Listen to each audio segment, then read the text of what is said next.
lot of people who watch this show work outdoors, work where you're not in an office, not your little domicile, so you never know who you're going to run into or what's going to happen. Welcome to First Person Defender, where regular people come face to face with unknown attackers and fight their way out. Today on the show, our good guy is Martin. He owns a landscape company. He's taken an interest in self-defense, gun training, and he's on that journey. He doesn't always carry on his person when he's working. He always carries it in the truck just in case. I've got a special scenario for Martin. He's a landscaper, so we're going to take him outside. We're going to put him in his environment. We're going to take it a little bit further by making him keep his gun in his truck, because that's what he does. Now, we use Humorex T4E guns for this. Now, they're air-powered. They shoot paint or impact. They're non-lethal, but there is a pucker factor to it. I've got John Correia here from HK and ASP, Active Self-Protection. He analyzes tons and thousands of use of force incidents. I absolutely will be interested to hear what John has to say. Hey, let's get to it. I'm excited to see what happens in this one. So he's grabbing some social media for his company. Yeah, it's gonna be an interesting one. I'm gonna see how he does that. See how he responds.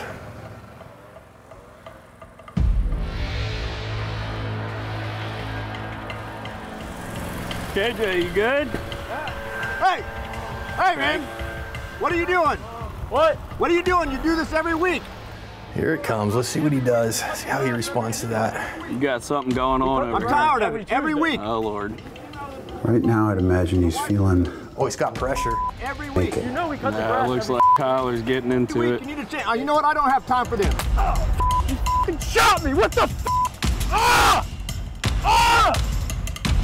You shot me! You shot me! See what he ends up doing. Oh, don't shoot him, don't shoot him. Somebody call 911. Oh, he let him go. No plate. Got his license plate. Wow.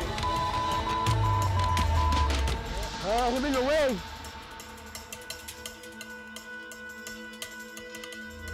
I love it.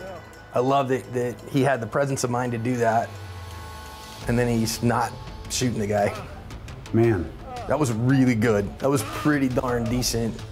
Just gonna stand there and watch him bleed at this point. Okay. All right, well, he's got Kevin on the phone. KJ's on the phone, at least. He needs to direct some medical attention to him, at least for pressure. I mean, that would be the best. Has he got any medical training is a question. Index, index, index. He did a lot of good things. He did. Okay? Ryan is going to ask him what happened and why did he do what he did. Always so interesting to hear the difference between what he experienced in his mind and what we saw watching from a third party. Martin, tell me what happened. Take me through the whole thing. Okay. KJ's mower went down, so I'm helping him. I look at Tyler on the blower. Damn, still nervous. Get your blood You're flowing. amped up. Amped up, dude. Blower shuts off. That's always an indication that something's going on. So this happens. This happens. So this guy comes out. He pulled his gun out, shot Tyler in the leg. Did you hear anything? Did you get any I heard the indication? shot. Go, grab the gun out of the truck. Perpetrator's already in the truck trying to roll, so get license plate. KJ's already on the phone. He's calling 911. What did you think was going to happen? What do you think he was going to do? At that point, anything can happen. You got to be ready. I was already behind the 8-ball because gun's in the truck. It's not on my body.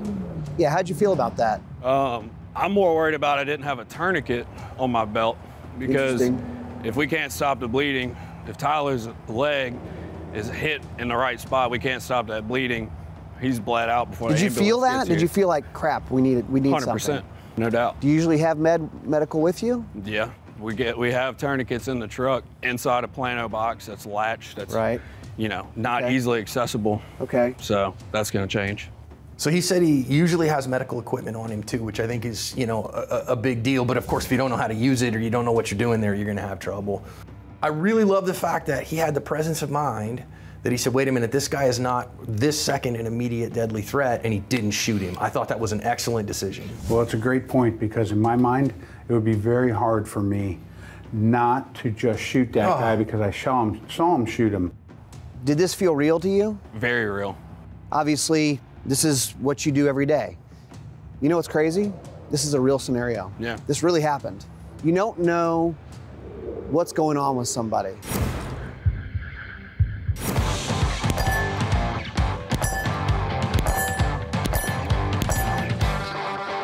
Very cool. HK VP9. Did you know HK was actually the first company to bring out a striker-fired polymer pistol before those other guys that you may be thinking of? But this is their modern take. The VP9, full-size gun, optics ready, push-button mag release, which we like. And obviously HK is known for quality and just a good, well-made gun. Another thing you can do is customize the grip to fit your hand right out of the box. This fits my hand pretty well. I also like the bright green front sight. Helps me pick it up quickly. Helps you get quicker follow-up shots too when it's easy to see that front sight. So if you're looking for a full-size 9mm, check out the HK VP9. All right, so Martin, we got the analyst here, and we agree, A+. Really? John? A+, you know, 98%, man. And so anything Really? we say, tiny little nitpicks. Thank you. So we got 2 bones of contention. First and foremost, you don't carry a gun on you. And I know it's because you're doing manual labor. You're bending over, you carry up front. And I can tell you in my yard, it digs into me all day. So what I do is I switch over to a strong side holster.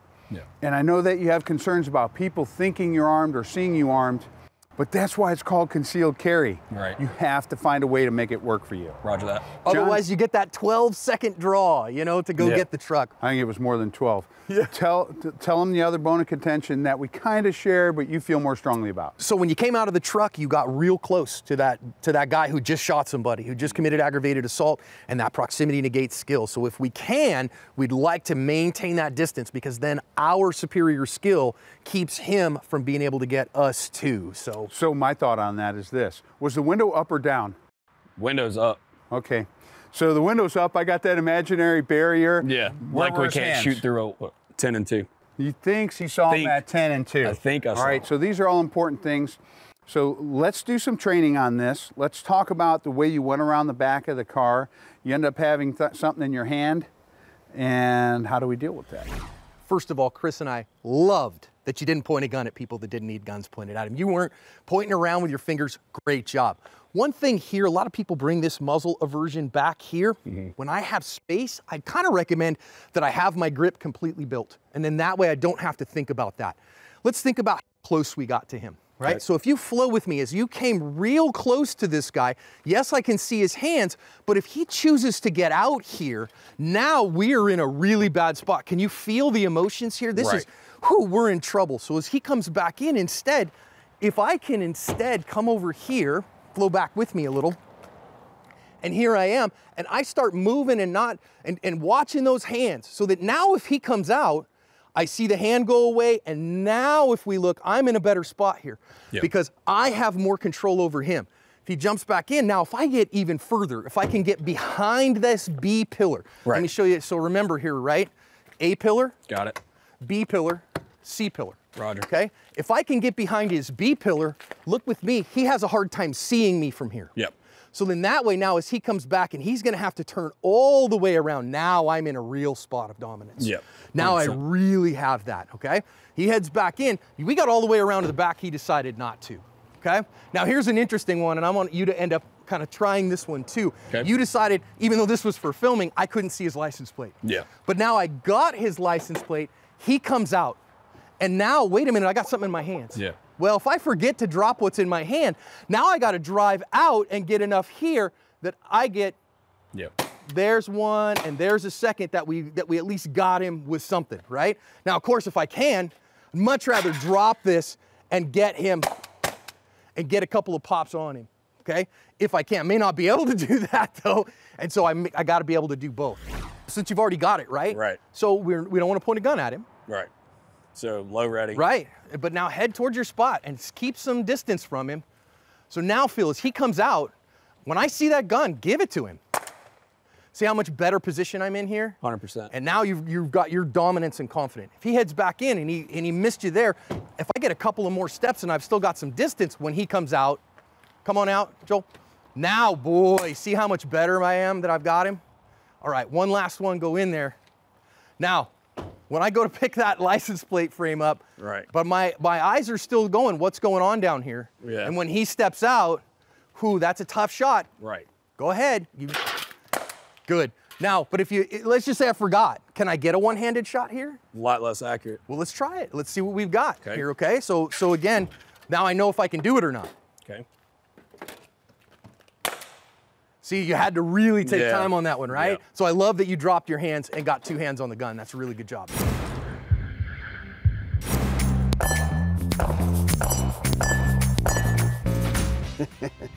The HK VP9 SK on the range with the smaller version of the VP9 series, more of a compact size, so a little bit more friendly for concealed carry. Now, a couple things I noticed about this: it has a nice trigger for a smaller gun, which is going to help you shoot the gun. It also has these slide wings out here, which gives you an option on ways to run the gun. Certainly, if you run hand over the top slide like that, that's fine. Helps you not slip off the gun. Has a big slide release paddle, and then if you want to run it slingshot, gives you a little bit more to grip on if you want to run it that way. The HK VP9 SK, super dependable, easy shooting, smaller package.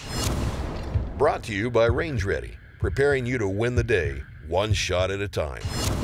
If there are times when you don't carry a gun because it's uncomfortable, figure out a way to fix it.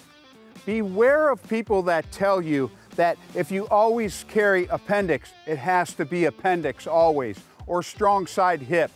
If it's around your waist and it's on you, your hands will find it if you keep your mind open.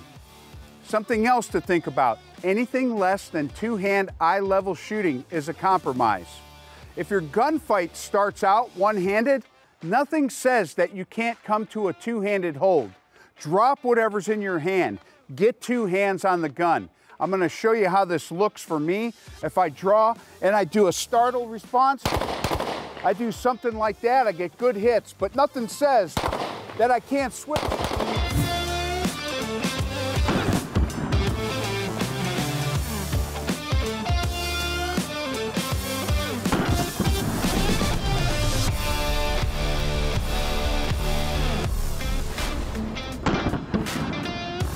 To two-handed shooting, because obviously when I put 2 hands on the gun, I get way better hits and I can shoot a lot faster. So practice that when you go to the range. Think about drawing out one-handed and then meeting with 2 hands and finishing up the drill. First Person Defender brought to you by HK and T4E. This one is going to be interesting to see if he can turn it up, because this last one he really, I think, showed good judicious restraint, but because of the different situation here, he's going to have to show initiative and aggression. Well, I beg to differ. What I would say is, I want to know if he's going to be able to keep quiet and use the element of surprise to close the distance. And now he's got a gun on his person. This is going to be a big difference. We're going to see how it goes with him having a gun on him. Good, KJ? Hey! right. Hey! What are you doing, man? What are you doing? We cut the grass every single Tuesday. day you're out here. Every single day. What do you mean? We cut the grass every Tuesday. Went right to him. I love that he strafed over and found himself some cover. Somebody call 911. You were right. He didn't issue a single command. He went to work. You definitely got Joel. Joel's down. Yeah. Well, he's still got a gun in his hand. So this is, man, we're gonna have to talk about that. Like, Yeah, so he's big completely not paying attention to him, and he's not completely out of the fight. Do something. Find some work to do. And you still haven't gotten near him. All right, he decides that this is not good. There we go. Now he decided, you know what, I got. Oh, great. Let's touch the bad Let's guy. touch Let's him. do that. Let's have Joel, who's a jiu-jitsu master, touch him with my ankles right there. Index, index, index. I think he handled himself so well in the beginning. To follow up at the end, some things to work on. He did not know how. But you know, this is all new to him. It's all new. And we're opening his mind to ideas. Yeah. Martin, walk me through this. What did you see? What did you hear? Couldn't hear much, and it looked like an altercation unfolding over here with the guy with the blower. I start moving there to de-escalate the situation. I do love no gun out. His first thought's de-escalation. Right. Great thought. And he went to gun. By the time I saw it, I already got smoked. So you got shot? Yeah. You shot back. Did you hit him? I felt like I hit him. He went down. That's when I assumed that the threat was eliminated, but he was covering up his gun. So if he's not dead, all he has to do is muscle up that gun and pop us both. Right. Then he goes from 1 kill to 3. Yep, he recognized He got it. So there's training. So what? How are you feeling right now? Like I dropped the ball. Like there's a lot to train up. It's a similar scenario, but a lot of different factors. What are you processing right now? What are you thinking? How important communication is for getting help on the way. Making sure the threat is separated from his weapon. Make sure the threat is eliminated. Make sure that he can't get to his gun. All right.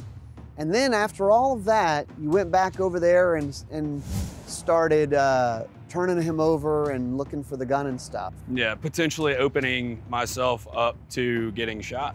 When you get shot, it's hard to say it went well. How could you have avoided that happening? Use the vehicle for cover. I mean, I could cover up my torso and down by just approaching with the vehicle as cover. You've done some handgun shooting classes. How is this different than on the range live fire stuff? Well, paper doesn't shoot back. Yeah. It's a lot more real. You don't get a rush from just shooting at the range. When you're doing this, it's a rush. All right, John, my big takeaway was he went up and touched the bad guy, first right off. You know, that guy still was a threat, and he decided, nope, I'm gonna go lay hands on him as a private citizen. Never something you need to do. All right, other thing is, he went right into the fight.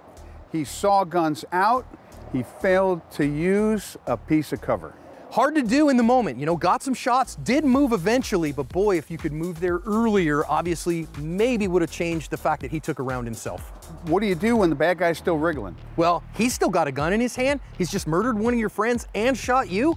That guy needs to be shot again until he is out of the fight. Absolutely, you know, finish the fight, get a piece of cover, yell at him until he gets the gun out of his hand, or shoot him again, appropriate. If he's still an imminent deadly threat to you, to somebody else there, absolutely finish that threat. John Correia, Active Self-Protection, ASP. Thanks for having me.